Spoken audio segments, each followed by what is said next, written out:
देखो कक्षा 8 विज्ञान का पाठ 1 है। पाठ का बड़ा लंबा नाम है, लिखे नहीं है। पाठ का नाम है विज्ञान एवं तकनीक के क्षेत्र में नवीनतम प्रगति। देखो उसमें हम लोग पहले भूमिका पढ़ेंगे। भूमिका क्या होता है? देखो हम लोग क्या होते हैं, विज्ञान ने हमारे जीवन को, हमारे जीवन में नित नए प्रयोग करके क्या करके उसका कुछ नई चीज़ें का इन्वेंशन करके यानी आविष्कार करके हमारे जीवन को हमेशा सरल बनाने का प्रयास किया है। उसी विज्ञान के बारे में हम लोग पढ़ने जा रहे हैं। देखो पहले होता क्या, जैसे तुम लोग सुने होगे, मतलब देखे थे लोग सुने होगे कि पहले के लोग एक जगह दूसरे का यात्रा करने के लिए क्या करते थे, पैदल ही आया जाया करते थे। उसमें बहुत ज़्यादा समय लगता था, मेहनत भी करना पड़ता था। तुम लोग को पैदल चलना तो बहुत ज़्यादा मेहनत करना पड़ता है। लेकिन धीरे धीरे क्या होता है, जैसे जैसे आविष्कार होते गए, विज्ञान आगे बढ़ता गया, तो आविष्कार होते गए, तो साइकिल का आविष्कार हो गया। तो साइकिल का आविष्कार हो तो साइकिल चलाने में हम लोग को एक जगह दूसरे जगह जाने में थोड़ा सा कम मेहनत करना पड़ता है। फिर धीरे धीरे क्या हो गया, बाइक का आविष्कार हो गया, मोटरसाइकिल का। तो मोटरसाइकिल देखो बस एक्सीलेटर घुमाओ, जहाँ पहुँचना है पहुँच जाओ, मेहनत कम लगता है। कार हो गया तो और सुविधा हो गया, भाई आपको धूप में नहीं लगेगा। ट्रेन हो गया तो और सुविधा, आप कुछ करना नहीं, बस बैठे हो गाड़ी चलते जा रहा है। एरोप्लेन हो गया तो और सुविधा हो गई, आपको बहुत ही कम समय पहुंचा देगा। जलयान है तो जलयान में हम लोग का खर्चा वर्चा थोड़ा कम लगता है। तो इस तरह से विज्ञान ने हमारे जीवन को हम लगातार क्या किया, अपने नित नए आविष्कारों से हमारे जीवन को सरल बनाया। उसी का भूमिका हम लोग पढ़ने जा रहे हैं। ये सारी चीज़ें, इसमें हम लोग कुछ चीज़ें जो है उसका जो इंट्रोडक्शन है उसको हम लोग पिछले कक्षा में कक्षा 7 में पढ़ चुके हैं। कक्षा 8 में उसी के आगे हम लोग समझना स्टार्ट। ध्यान से भूमिका में क्या लिखोगे, जैसा कि हम जानते हैं कि विज्ञान और तकनीक ने हमारे जीवन को अत्यधिक प्रभावित किया है अपने नित नए आविष्कारों से। हम लोग का आविष्कार से क्या होता है, मोबाइल फोन का आविष्कार हो गया। नहीं पहले चिट्ठी लिख के भेज दो, तब तक जब तक पहुंचा तब तक वो टपक गए। लिख के भेजना, दादी माँ का तबीयत खराब है, चच्चा आ जाइए। अब जब तक चच्चा के पास चिट्ठी पहुंचा तब तक दादी निकल ली। अब चाचा है तो क्या करेंगे, तब दादी निकल ही, 13 10 खत्म हो गया। तो बहुत ज़्यादा समय लगता था। अब तो क्या हो गया, तुरंत फ़ोन कीजिए, हाँ दादी हार्ट अटैक आया, बस तुरंत आ जाते। तो इस क्या हुआ, थोड़ा सा बहुत ही जल्दी हो गया है। तो इस तरह से ये सब किसके, कौन संभव किया है, विज्ञान ने। किसने संभव किया है, विज्ञान ने। तो क्या बताओगे, जैसा कि हम जानते हैं कि विज्ञान और तकनीक ने हमारे जीवन को अत्यधिक प्रभावित किया है। ठीक है, विज्ञान अपने हर नए अनुसंधान के साथ दैनिक जीवन को सरल करने के लिए लगातार प्रयासरत रहा है। लगातार हमारे जीवन को कैसे आसान किया जा सके वो लगातार प्रयासरत रहा है। देखोगे किसी भी चीज़ का अगर आविष्कार होगा तो हर 1 साल बाद उसमें एक नया मॉडर्न वर्जन आ जाएगा, एक नया वर्जन आ जाएगा कि इसको ऐसे नहीं ऐसे किया जाए तो हमारे जीवन को और क्या बनेगा, उपयोगी होगा। जैसे पहले हम लोग देखते थे कुर्सी पे एक जगह बैठ जाते थे, लकड़ी का कुर्सी, फिर टेबल का, अब तो गद्देदार कुर्सी आ गया। नहीं, अब एकदम फैलने से लेटने वाला गया। तो हमारे जीवन को हमेशा क्या करते हैं, सरल करने के लिए हमेशा क्या विज्ञान प्रयासरत रहा। बात समझ में आ रहा है, ध्यान इधर ही दो ना। ठीक है, देखो किसी भी नई तकनीक के उपयोग से मनुष्य की दिनचर्या में सुधार आया है। विज्ञान ने जितनी भी चीज़ों को का आविष्कार किया है उन सभी चीज़ से हमारा जो दैनिक जीवन है उसमें सुधार आया है। हमेशा देखते जा रहे हैं, मोबाइल फ़ोन का आविष्कार होगा, कंप्यूटर का आविष्कार होगा, टेलीविज़न का आविष्कार होगा, रेडियो का आविष्कार, ये सभी से क्या हुआ, हमारे दैनिक जीवन में सुधार आया है। नहीं तो हम लोग वही आदि मानव हो रहा है, तो लेके पत्ता पहन के हुल्ला लाला हूँ करते रहते बस ना। लेकिन उसने बहुत से आविष्कार से कपड़े का आविष्कार किया। आज हम लोग नए चमचमाते कपड़े पहन घूम रहे हैं एकदम, नहीं तो पत्ते पहन घूमते रहते हैं, लेके भाला लेके इसी करके हुल्ला लाला हूँ करते रहते हैं। इसलिए सभी सारी चीज़ संभव किसके बात होला, विज्ञान के बात होला। तो विज्ञान ने हमारे दैनिक जीवन को उपयोगी बनाया, क्या क्या सरल किया है। बात समझ आ रही है ना। ठीक है, देखो विज्ञान और प्रौद्योगिकी ये 2 चीज़ें हैं। पहला तो विज्ञान क्या देता है, नियम बना के देता है। विज्ञान क्या करता है, नियम बना के दे दिया, उसका अगर उपयोग करके हम कोई नया आविष्कार करेंगे उससे क्या बोलेगा, प्रौद्योगिकी, यानी कि इसको क्या बोलते हैं इंग्लिश में, टेक्नोलॉजी। प्रौद्योगिकी टेक्नोलॉजी मतलब क्या होता है कि किसी भी चीज़ को विज्ञान क्या देगा, नियम बना के देगा कि अगर हम ऐसे करेंगे तो चीज़ें सही होगी।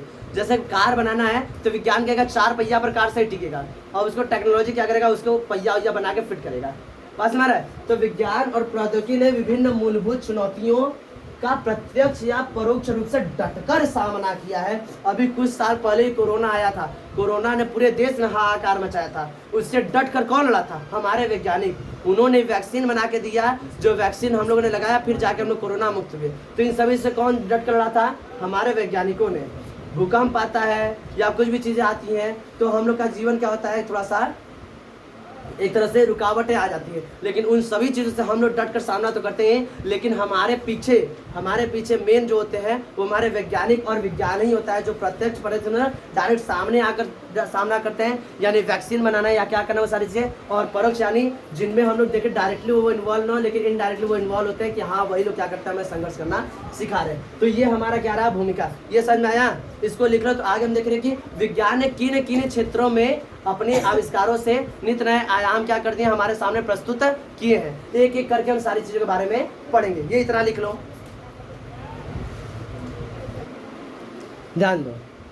हम देखिए कि विज्ञान ने बहुत ही अपने आविष्कारों से, अपने नित्य नए आविष्कारों से बहुत ज़्यादा प्रगति की और हमारे जीवन को सरल बनाने के प्रयासरत रहा है। तो हम लोग देख लिए। अब हम लोग देखने जा रहे हैं कि विज्ञान ने किन किन क्षेत्रों में प्रगति की है। तो पहला हमारा हेडिंग है संचार के क्षेत्र में। बुक में हम लोग का दिया हुआ संचार के क्षेत्र में विज्ञान ने प्रगति की है। तो पहले हम समझ लेते हैं संचार होता क्या है, संचार मतलब क्या होता है, पहले देख लो संचार मतलब क्या होता है, उसके बाद हम समझेंगे कि संचार के क्षेत्र में कैसे प्रगति की है, क्या आविष्कार हुआ है। तो हम लोग समझे संचार मतलब क्या होता है। देखो संचार मतलब क्या होता है, यह एक प्रक्रिया है। संचार क्या है, एक प्रक्रिया है जिसमें विचारों का, भावनाओं का या तथ्यों मतलब कि कोई फैक्ट, जैसे क्या होता है कि अकल, जैसे सूर्य ग्रहण 8 तारीख को सूर्य ग्रहण लगेगा, हमारे देश में नहीं विदेशों में सूर्य ग्रहण लगेगा, तो सूर्य ग्रहण लगेगा तो उसकी जानकारी क्या, यह फैक्ट हो गया ना, ये क्या हो गया, तथ्य हो गया।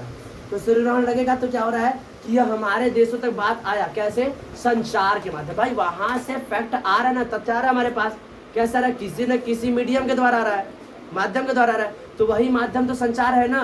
तो क्या बताओगे, यह एक प्रक्रिया है जिसमें विचारों, भावनाओं या तथ्यों का कोई व्यक्ति या समूह एक स्थान से दूसरे स्थान के व्यक्ति या समूह को से साझा करता है, संचार कहलाता है। जैसे तुम लोग थे अभी घर पे थे, तो घर पे तुम लोग कोचिंग आना है, टाइमिंग पूछना है, तो क्या करोगे, आओगे मेरे पास, नहीं, क्या किए, फोन उठाया, फोन किया, हाँ भैया कितने बजे आना है। तो क्या करो, हम क्या करें, हम अपना क्या किए, तुम्हें विचार साझा किए, हम यहाँ से क्या किए, विचार साझा किए कि तुम लोग को इतने बजे आना है। तो ये सभी किसके द्वारा संभव हो पाया है, संचार में जो प्रगति है उसके द्वारा साझा पाया। तो संचार समझ में किसे कहते हैं, तो क्या होता है, संचार एक प्रक्रिया है जिसमें कोई एक व्यक्ति या समूह अपने विचारों का, भावनाओं के या तथ्यों का किसी दूसरे स्थान के व्यक्ति या समूह से साझा करता है, वह संचार कहलाता है। ये समझ में आया। अब इसमें हम लोग देखेंगे इसमें कैसी प्रगति हुई है, कोई दिक्कत, लिख लो इसको। तो विज्ञान ने हर क्षेत्र में प्रगति की है, अपने नए आविष्कार देकर हमारे जीवन को क्या सरल बनाया है। हम लोग एक एक करके सभी क्षेत्र में, सभी क्षेत्र में नहीं लेकिन कुछ कुछ क्षेत्रों में हम लोग आज इस चैप्टर में पढ़ेंगे। ध्यान से समझो। देखो सबसे पहला है संचार के क्षेत्र में। तो संचार के क्षेत्र में विज्ञान ने कैसे प्रगति की है, क्या क्या आविष्कार करके हमको दिए हैं। तो संचार के क्षेत्र में बहुत सी चीजें आगे, लेकिन हम लोग एक एक करके पढ़े। संचार क्या होता है समझा चुके हैं। अब देखो संचार के क्षेत्र में विज्ञान ने अत्यंत प्रभावशाली प्रगति की है। संचार के क्षेत्र में विज्ञान ने अत्यंत प्रभावशाली क्या की है, प्रगति की है। उसमें से कुछ चीजों को हम लोग समझा रहे हैं जो कि इनका ज्यादा प्रभाव हमारे जीवन में बहुत ज्यादा प्रभाव रहा है। देखो 20वीं शताब्दी में संचार के क्षेत्र में मोबाइल फोन जुड़ गया है।